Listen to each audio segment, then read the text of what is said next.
The Great Pyramid was already 2,000 years old when Rome was founded. Sit with that, 2,000 years. The pyramid was already ancient history to Julius Caesar. It was already ancient history to Alexander the Great. It was a ruin being studied by tourists when the first Roman soldier ever set foot in Egypt. And yet when you picture Cleopatra standing at the base of those pyramids, looking up at them, it feels like she belongs there. She is part of that world. She wears the same crown, carries the same mystery, breathes the same desert air as the pharaohs who built them. She didn't tea by the time Cleopatra was born. In 69 BC, the Great Pyramid had been sitting in the sand for roughly 2,500 years. The gap between her and the men who built it is longer than the gap between her and us. And that is not even the strange part. In 1969, two men landed on the moon. They walked on its surface, planted a flag, picked up rocks, and came home. Cleopatra died in 30 BC. That moon landing happened in AD 1969. Run the numbers. She sits closer to Apollo 11 than she does to the workers who dragged those limestone blocks across the plateau at Giza. The pyramid builders and Cleopatra are not in the same era. They re-not in the same chapter. They re-not even in the same book. And you already knew both of those things.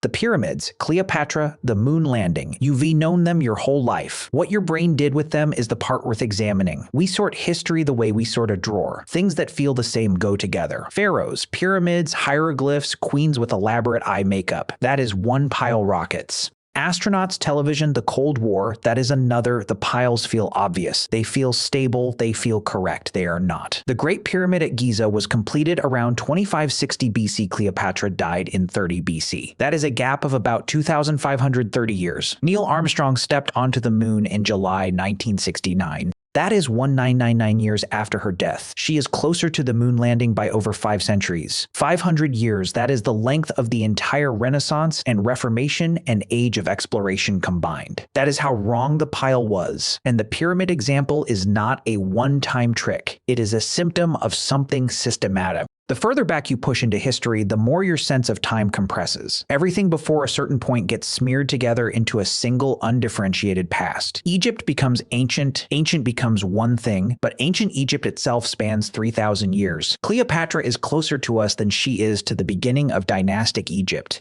She is closer to the iPhone than she is to the first pharaoh. There is a specific reason your brain does this, not a vague cultural reason, a mechanical one. In 1973, a psychologist named Amos Tversky, working with Daniel Kahneman at the Hebrew University of Jerusalem, published research on what they called the availability heuristic. The idea was simple. Your brain judges how common or how recent something is based on how easily you can pull up an example. Things that feel vivid, things you've seen images of, things you've been told were important, they feel close. Things that are abstract or sparsely documented feel distant and grouped. Cleopatra has statues, films. A Shakespeare play, and Elizabeth Taylor in the 1963 version with a budget of $44 million. She has a presence. The workers who built the pyramids have almost nothing. No faces, no names recorded by history in any number. A few graffiti marks on limestone blocks left by the work gangs themselves, with nicknames like Friends of Khufu, and so your brain doesn't give them a full slot in time. They become background. They become setting. The vivid thing lands closer in your mind than the faint thing. Regardless of the actual calendar, this is not unique to ancient Egypt. Woolly mammoths went extinct about 10,000 years ago in North America, but a population survived on a remote Arctic island called Wrangel Island until roughly 1650 BC. That is 900 years after Stonehenge was completed. There were still woolly mammoths on Earth when the Bronze Age was underway. When Egyptians were already writing in cursive hieratic script, when the wheel had already been invented for 1,000 years, the mammoths feel prehistoric. They feel like they belong with the dinosaurs. They don't tea. A woolly mammoth would have been alive if Cleopatra had taken a boat far enough north. In 1991, a frozen human body was found in the Alps on the border between Italy and Austria. He had been dead for about 5,300 years. He was carrying a copper axe, a bow, arrows, and dried food in a small container. He had a last meal of red deer, einkorn wheat, and some kind of wild plant. The name scientists gave him was Swinzits, and Sutsi is older than the pyramids. The pyramid builders would have considered Twinzi as people ancient history. But here's what matters about Twinzi. He was already a person with specific food preferences and working tools and a route across specific mountain passes. He knew that mountain, He probably crossed it before. He was not a cave dweller or a figure from the primordial past. He was a man who died on a hike. The ancient label compresses him into something simpler than he was. History does compress evenly. It compresses according to what survived. The things that survived from Rome are physical. The Colosseum, the Forum, the aqueducts that still carry water in some places. The things that survived from Mesopotamia are clay tablets in museums in London and Berlin, which most people have never seen.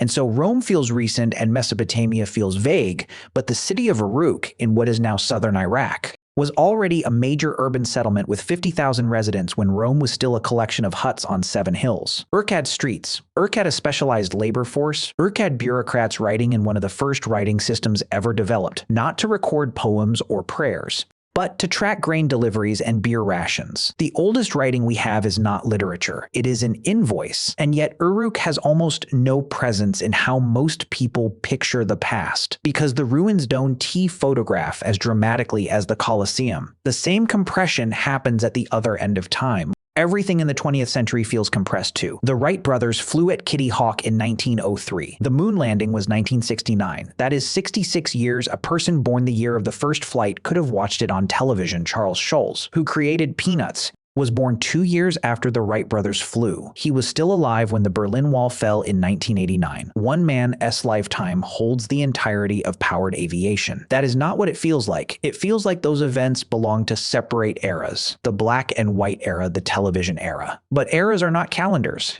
They re-moods. So what is actually happening when history compresses? The answer is not simply that we re-forgetful or poorly educated. It is structural. History is taught in themes, not in continuous time. You learn about ancient Egypt as a theme. You learn about ancient Rome as a theme. The themes sit next to each other in a textbook separated by a chapter break that implies roughly equal duration. But ancient Egypt lasted 3,000 years and ancient Rome lasted less than 1,000. A chapter break is not a timescale, and the compression is uneven in another way too. Catastrophe preserves things. Pompeii was buried in ash in 79 AD, and the ash preserved everything. Bread loaves still in the oven, graffiti on walls, election campaign posters, a man's remains with a bag of coins beside him. Pompeii gives us a Tuesday. Most of history only gives us the things people decided to write down and copy and store in a place that didn't burn. The parts of the past that feel vivid are often the parts that had a catastrophe to preserve them, or a wealthy patron to fund their documentation. The parts that feel vague are often just the parts where the archive got wet. Now, here is the version of this story that most people have settled on. Ancient civilizations were primitive. Modern civilization is advanced, and the further back you go, the simpler things were. That is the organizing framework. It is why the pyramids and Cleopatra feel like they belong together. They both before modern. They both in the before pile, but that framework breaks down the moment you look at actual capability. The Romans had concrete that has lasted 2,000 years underwater, a formulation that modern engineers spent decades trying to reverse engineer. The ancient Egyptians moved 2.3 million stone blocks, some weighing 80 tons.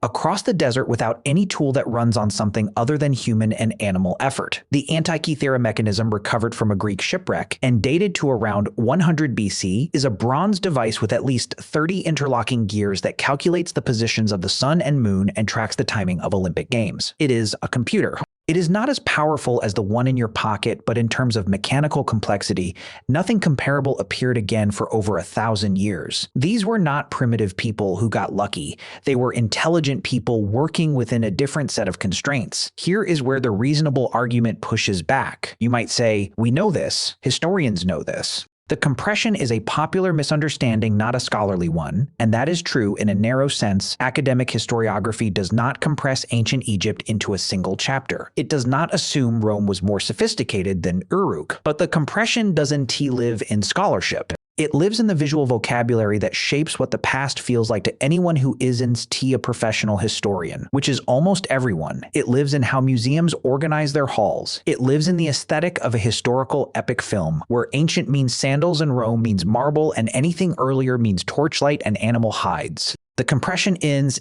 an error in a textbook. It is an error in the image, and images do real work. The way you picture the past shapes what questions you think are worth asking about the present. If you think civilization arrived recently and in a roughly linear progression from primitive to advanced, you will ask different questions than if you understand that cities have existed for 6,000 years.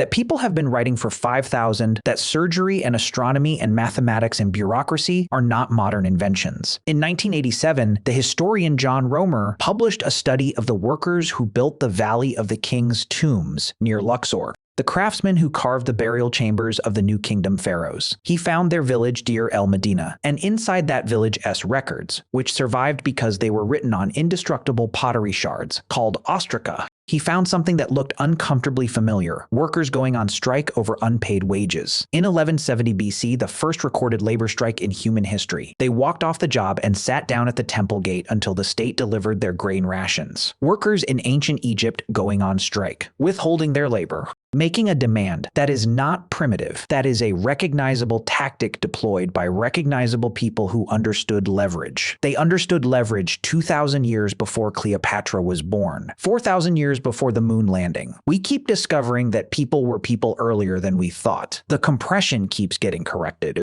And then it reforms because the correction lives in journals and monographs, and the strike at Deir el-Medina doesn't make it into the documentary with the sweeping aerial shots of the pyramid. What survives in the popular image is the gap, the unbridgeable, theatrical gap between then and now, between primitive and modern, between the people who chiseled stone and the people who went to the moon. Cleopatra closes that gap in a way that is hard to argue with, because it is just arithmetic. The numbers sit there: 2,530 years versus 1,999 years. You can check it yourself in 30 seconds, but the gap she closes is not just chronological, it is categorical. She is the edge of the image, the last pharaoh, the end of ancient Egypt, the moment the Roman world absorbed the last great Mediterranean dynasty. She stands at the border between what we call ancient and what we call classical, and she spent time in Rome. She met Julius Caesar. She had a son with him. She outlasted him. She met Mark Antony, who was there when Caesar was killed. She corresponded with people whose words we still have. Her world and our world are connected by an unbroken chain of written records. The pyramids are not. There is a gap in the archive, and the gap in the archive became a gap in the imagination. None of this is something you did wrong. The picture you hold of the past is assembled from the images that reached you, and the images that reached you were selected by what survived, what was photographed, what was filmed, what was funded, and what translated well into a 2-hour movie with a recognizable protagonist. Cleopatra was a recognizable protagonist. The foreman of the pyramid's labor gang was not his name. If it was ever written down, did not reach you, but he existed. He had a morning. He had a problem with the supply of copper chisels. He watched the sun come up over the plateau at Giza and looked at what they had built so far and calculated how long it was going to take. And was probably wrong. He was 2,500 years in the past when Cleopatra looked up at what he made. She is 2,000 years in our past. The stone is still there.